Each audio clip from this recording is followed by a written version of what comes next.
Hi there, it's Brother Buckeye Doug and the Brother Buckeye broadcast. This is Thursday. It's been a while since I've been with you. I do work a regular job.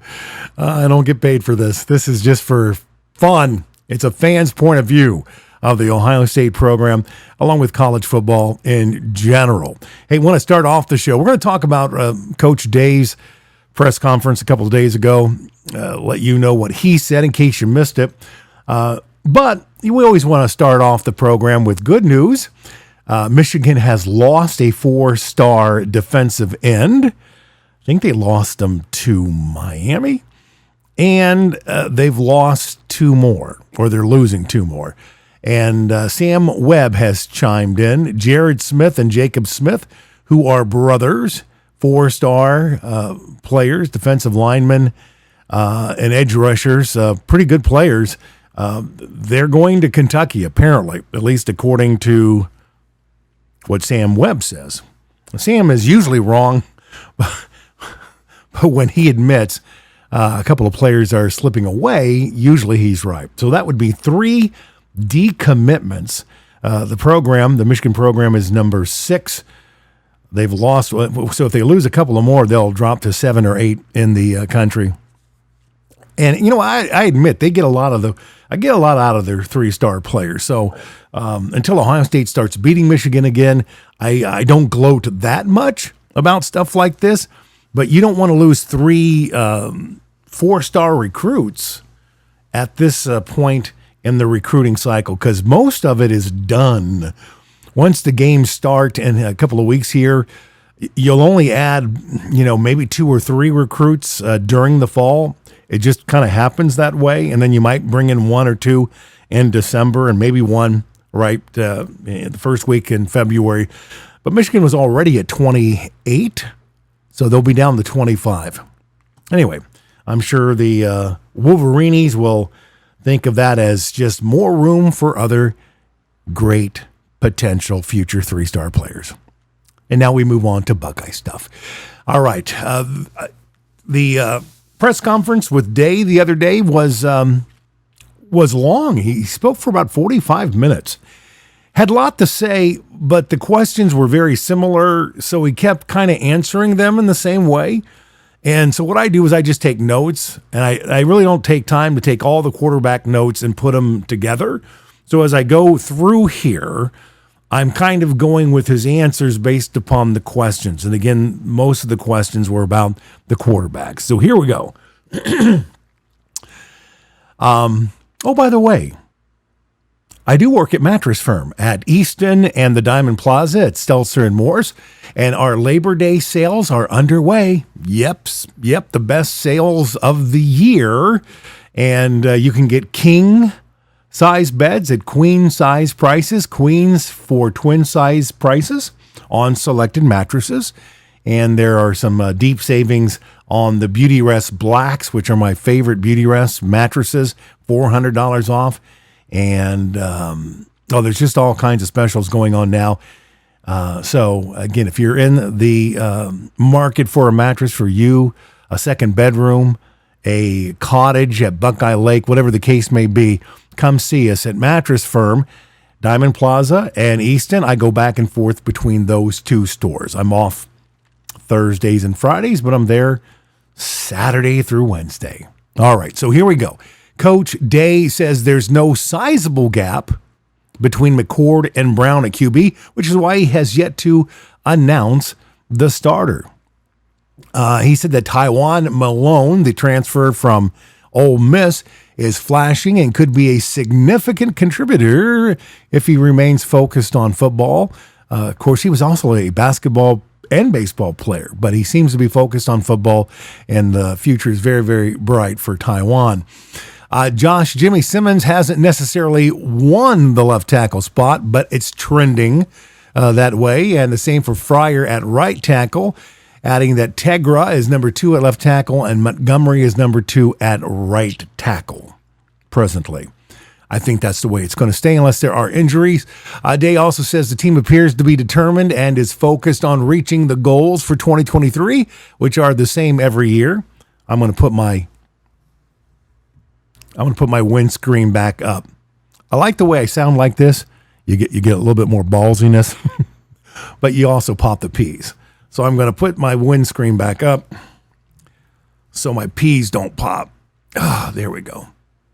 As I was saying, Day says the team appears to be determined and is focused on reaching the 2023 goals, which are the same every year. Beat Michigan, win the East, win the Big Ten, and the national championship.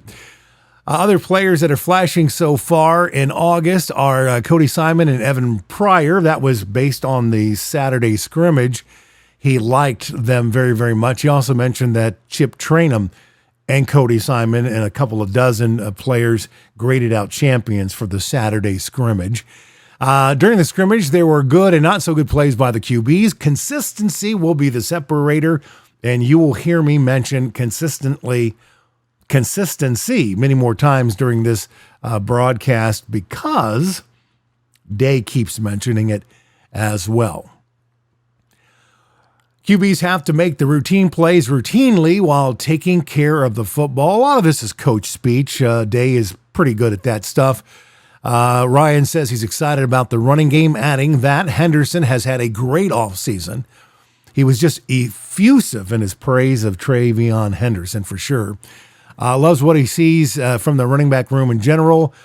Chip Trainum, Mayan Williams, Dallin Hayden, but also remembers last year when they had a deep room too, and they had a slew of injuries, and we were starting Trainum in the Michigan game, who had only taken 2 or 3 snaps the entire season. Coach says that soon what this year's team's identity will emerge. Of course, he hopes that identity to be tough and consistent, but he said it hasn't fully emerged yet, but expects it to very, very soon. Coach Day says the offensive line is creating pockets for the QBs, especially the first-team offensive line. Likes what he sees when the QBs stand in the pocket. The first-team offensive line is creating pockets for the quarterbacks, and he likes when the QBs stand in there and don't abandon the pocket that the offensive line has created. All right, we'll actually circle back around to that here in just a little bit. He doesn't like the happy feet thing. Offense has to be good on first down, at least a 4-yard run, so they stay ahead of the sticks. Yeah, that's when the problems happen. And against really good matchup teams like the Michigans and the Georgias, that first play is an incomplete pass, or it's a quarterback sack, or the run play only gets 1 or 2 yards, and you're 2nd and 8, then you're almost forced to throw the ball. Then you throw another incompletion, and then you got 3rd and long. And I think 3rd and long is going to be a problem this year. It's always a problem in the game of football. But when you've got 2 unproven, untested, mostly quarterbacks in Brown and McCord, you don't want to be sticking them in 3rd and 8, 9, and 10 against the likes of Notre Dame and Wisconsin and Michigan and Penn State. So it would not be surprising to me, reading between the lines, that there's going to be an emphasis on that first down run. And if they get 4 yards on first down, they may come back and get another 4 or 5 or 6 on second down. That's the way Tressel did it, and that's the way Meyer did it. We've kind of gotten away from that in recent years. It's just great to be 3rd and 3 or 3rd and 2, where you can choose, the entire playback book. Another run, a quick pass to the split end or to the tight end or a quarterback draw. 3rd and 2 is always better than 3rd and 6, 7, 8, or 9. Okay. Day says that he sees players stepping up with competition at all the starting positions in the 2 deep, adding that, yes, there are players who know they will start, but some of the first teamers are being pushed, and that just gives you an idea of how good the recruiting has been under Ryan Day. Even a hair better than it was under Urban Meyer, and that's saying something, at least at certain positions. One could debate whether that recruiting has been as good at linebacker as it was under Urban Meyer. I'm not so sure that's the case. And the defensive ends have been very good. I think the interior line, they've recruited a lot of top players. I really think the problem has been a little bit more at the linebacker position. And I think it's the linebacker position and a little bit at cornerback. But then again, there's been injuries at cornerback and there's been transfers. I think they recruited okay. I just think some of those players decided to jump ship early, or maybe they were just over-evaluated. Because some of these guys have transferred out and have not emerged at the schools that they went to, at cornerback I'm talking about.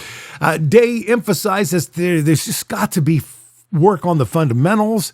Once the season starts and the game planning starts, game after game, you're game planning. You're scheming for the next opponent, and you don't have the time to work on fundamentals. So that's what the spring is for, and that is what August is for, fundamentals. And that is why the groups have been split into 4, because they've got 120 players. It used to be 110, but the NCAA says you can have up to 120 players, so 85 scholarship. And then what is that? What's 20 plus 15?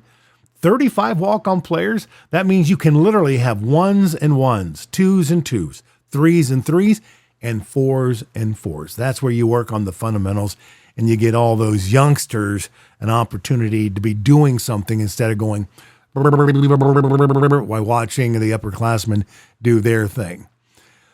Day also believes that the team is more mature, not only due to there being more returning upperclassmen, but also that they become more mature people. Now, you can have upperclassmen who simply aren't mature, but when you combine juniors, redshirt seniors, with them just developing as human beings, as students, as citizens, then you have something. This football team is the most experienced and talented football team maybe in the history of Ohio State. And I understand that the offensive line has been a concern. And that may end up being the Achilles heel. But you certainly, with the running backs, the tight ends, the receivers, the interior line especially, and 2 5-star quarterbacks competing for the starting position, and then the defensive line with all of those future NFL draft picks at defensive end and in the middle, Hall, JT, Sawyer, Caden Curry, Kenyatta Jackson. And then the linebackers, Eichenberg, Simon, Chambers, CJ Hicks. We're talking a lot of 4 and 5-star players there. Safety room is stacked. Corners are looking outstanding. Yeah, we know the punter's good. Haven't really seen a lot of the place kickers, but Day likes what he sees from the place kickers so far. So as long as they come out of the chute quickly versus Indiana, and it will be a road game, I think it'll be a night game. And, Coach Allen's a pretty good coach. Not a great coach, but he's a good coach.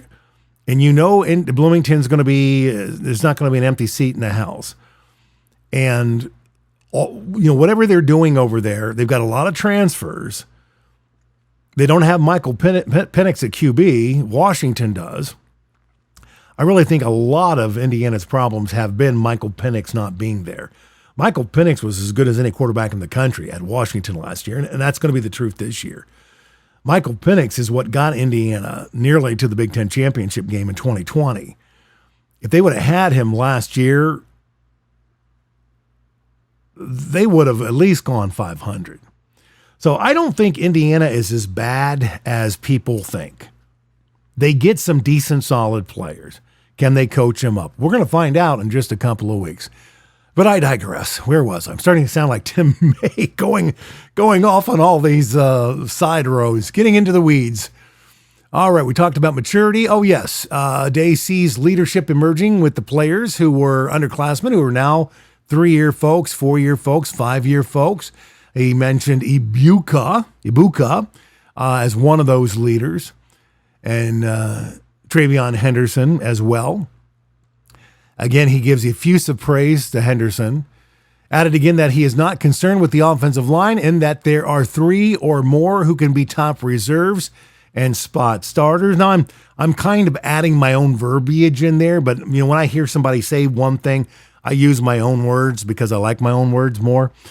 So I think behind the starting 5, you've got Mikulski, who's been, a potential starter at one of the tackles. So that gives you 5th. You got Trey LaRue. You've got James. You've got some people that can step in to be spot starters. And you've also got the versatility in moving some of those players around. You can kick Donovan Jackson out to left tackle if you have to. You've got Vic Cutler, who can step in at center if you have to. So he would be another one of the 3 or 4 that can step up in case there are injuries to the top 5. What else? Feels good about the 2 place kickers. There were lots of questions from the peanut gallery about the quarterbacks. McCord and Brown are definitely the top 2, with Jebbia and Keenholz next. Keenholz is a star of the future, we believe, and I think Day does too. Day somewhat surprisingly quizzes the players on what they think about those 2 leading quarterback candidates. That was probably the biggest news, because normally the leader, and I managed radio stations for 40 years, I rarely asked anybody what I thought of who should be the morning person, the midday person, the afternoon person, the evening person, or the weekenders. That was my judgment.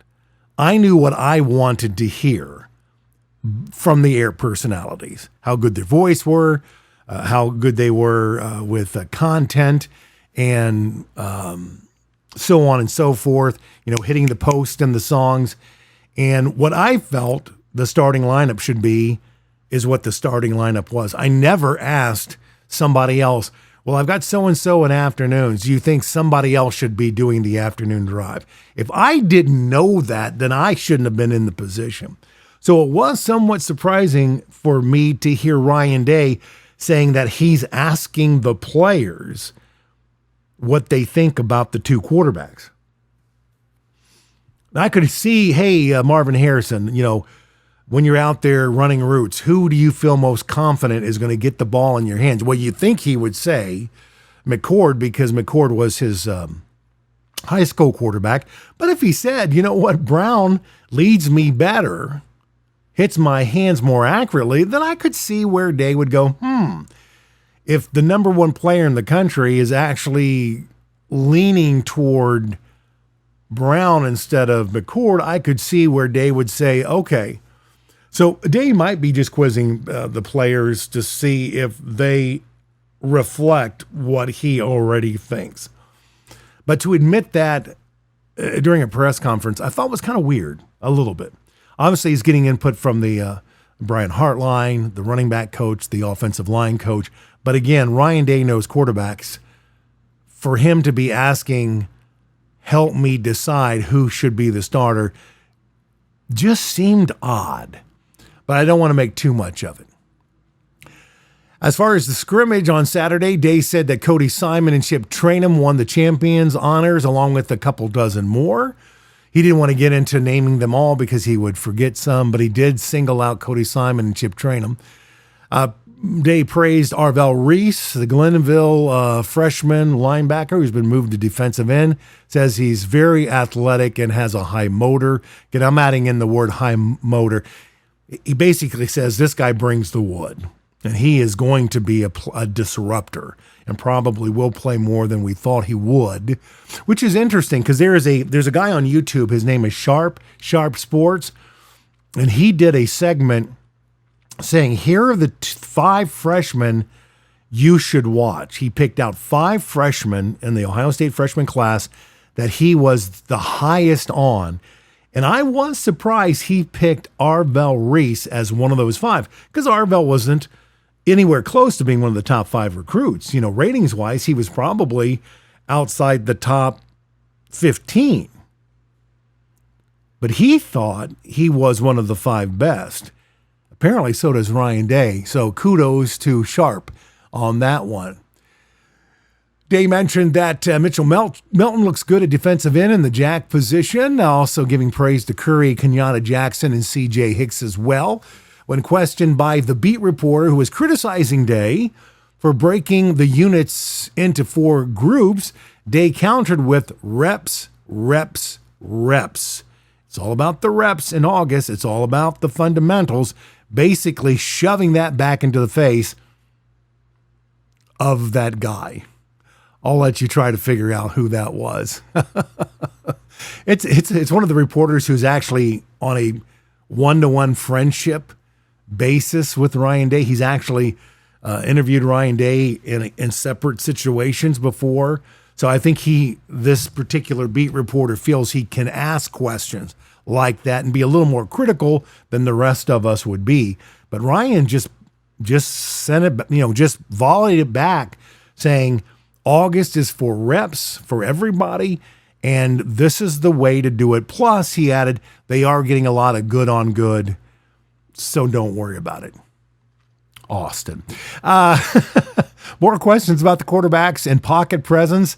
Ryan Day uses Tom Brady as the best example of a QB who was not athletically gifted, yet could and would feel the pressure and step up, step to the left or right, buy time, complete the pass. That's what Tom Brady did. Tom Brady stood tall in the pocket, was rarely sacked, especially early in his career, and would throw that high ball out of his hands, and it would have that loop, and it would be completed. Athletically, he was a 5'6" in the 40. 5'6" in the 40. Let's put that in perspective. When I was on the Grove City High School football team for one summer, I ran a 5'4" 40 at 6'4", 275 pounds. 6'4", 275 pounds. I ran faster than Tom Brady did. But what a great quarterback. Feel the pressure. Stay in the pocket. That is what you need out of your quarterback. Ryan Day talked about rhythm of the quarterbacks, rhythm of the units, rhythm of the teams. The best teams play with rhythm. Getty mentioned consistency in regards to QB play. Whoever is the most consistent, not the one who flashes the most, but the one who is most consistent, protects the ball, steps up into the pocket, makes the routine plays routinely, is going to be your starter. But he did not rule out that whoever starts that Indiana game, the second guy may come in, and there may be a back and forth. I don't think what he's going to do is what Harbaugh did last year, where he started McNamara, then started McCarthy, and then stuck with McCarthy. I don't think that's going to happen. But I do believe you will see Brown and McCord a lot in those first 3 games. And then whoever plays best versus Notre Dame, that could be the starter for the rest of the year. He also says the tight end room, he loves it with Stover, Royer, and Scott. Royer is back. He had a slight injury, but he's okay. Jelani Thurman flashes, and you know that the one player is going to sit out this year, Bennett Christensen, I believe. He got used a banned substance. He's been banned from playing this year, but he's still with the team, and he's still an important part of the program. So that's kind of it. That is where things are. I feel pretty good about what's happening as long as there's not an injury to a JTT or a Eichenberg or a Donovan Jackson or a Marvin Harrison. I mean, just think about what would have happened last year, folks. potentially the best player in America, Jackson Smith and Jigba, was out essentially for the whole season. Do you think we lose to Michigan with him? No way. You think we lose to Georgia with him? No way. No way. Injuries, the big thing. Fingers crossed. This has been the Brother Buckeye broadcast. I am Doug Daniels-Holzmeyer. I am your brother, Buckeye Doug. If you kind of like a fan's point of view, giving, kind of reading between the lines here, if you're not one of those people who really love to watch 45 minutes of the circus, which are those press conferences sometimes, and you just want to, somebody who can kind of capsulize things and so on and so forth, that's what I'm here for. Subscribe, like, comment below. How are your feelings about the 2023 Buckeyes? What do you think so far? Are you happy that the starting offensive line looks like it's locked down? What do you think about McCord and Brown? Are you in the one or the other camp, or would you rather see Jebbia or Lincoln Keyholtz play? Because some people are thinking, well, gee whiz, if these two 5-star quarterbacks haven't risen to the top, maybe we ought to give one of the other two a shot. By the way, I do think you will see Jebbia this year. I mean, he was a starter at Oregon State at times.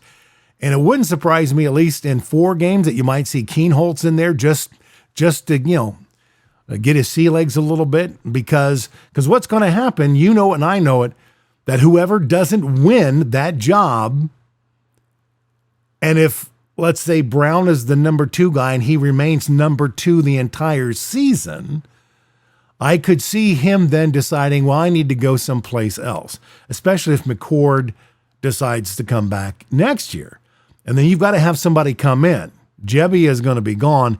Keenholtz would step in behind McCord then. And then you would have the true freshman in St. Clair Nolan, the true freshman. Do you want another season where you've got McCord, then Keenholtz, and then Nolan? I like the idea of there being 4 scholarship quarterbacks. And I just don't think it would be likely if basically you have 1A and 1B that both of them would be back next year. But that's a problem for 2024. That's today's episode. I'm off again tomorrow, so I'll try to be back tomorrow with some more input on college football. There's still some rumors out there about Stanford maybe joining the Big Ten. I would take them in a heartbeat. They truly are the Harvard of the West. Make it a great day. I'm going to minimize my notes, look you right in the eye, and say, go Bucks.